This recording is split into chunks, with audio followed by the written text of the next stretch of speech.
Genesis 21. The Lord visited Sarah as he had said, and the Lord did to Sarah as he had promised. And Sarah conceived and bore Abraham a son in his old age at the time of which God had spoken to him. Abraham called the name of his son who was born to him, whom Sarah bore him, Isaac. And Abraham circumcised his son Isaac when he was 8 days old, as God had commanded him. Abraham was 100 years old when his son Isaac was born to him. And Sarah said, God has made laughter for me. Everyone who hears will laugh over me. And she said, Who would have said to Abraham that Sarah would nurse children? Yet I have borne him a son in his old age. And the child grew and was weaned. And Abraham made a great feast on the day that Isaac was weaned. But Sarah saw the son of Hagar the Egyptian, whom she had borne to Abraham, laughing. So she said to Abraham, Cast out this slave woman with her son, for the son of this slave woman shall not be heir with my son Isaac. And the thing was very displeasing to Abraham on account of his son. But God said to Abraham, Be not displeased because of the boy and because of your slave woman. Whatever Sarah says to you, do as she tells you, for through Isaac shall your offspring be named. And I will make a nation of the son of the slave woman also, because he is your offspring. So Abraham rose early in the morning, and took bread and a skin of water, and gave it to Hagar, putting it on her shoulder along with the child, and sent her away. And she departed and wandered in the wilderness of Beersheba.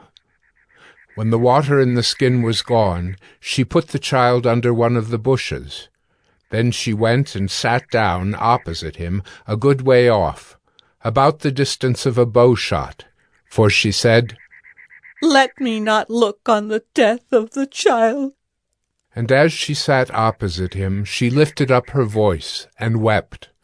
And God heard the voice of the boy, and the angel of God called to Hagar from heaven, and said to her, What troubles you, Hagar?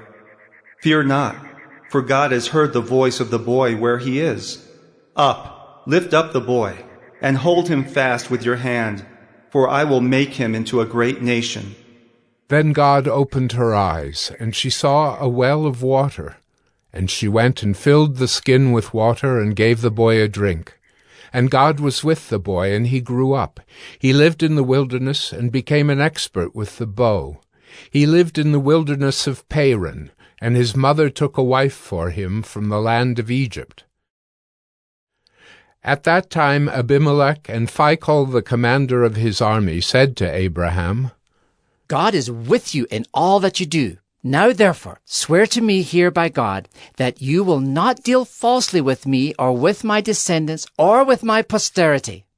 But as I have dealt kindly with you, so you will deal with me and with the land where you have sojourned. And Abraham said, I will swear.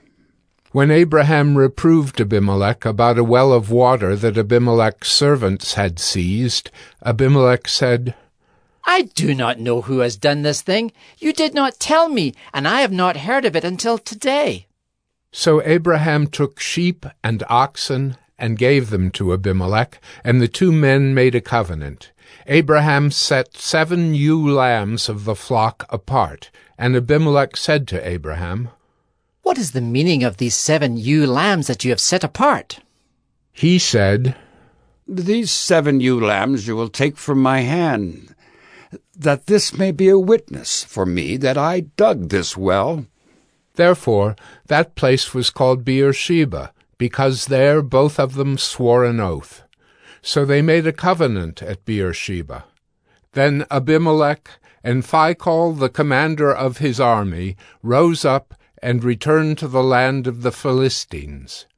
Abraham planted a tamarisk tree in Beersheba, and called there on the name of the Lord, the everlasting God. And Abraham sojourned many days in the land of the Philistines.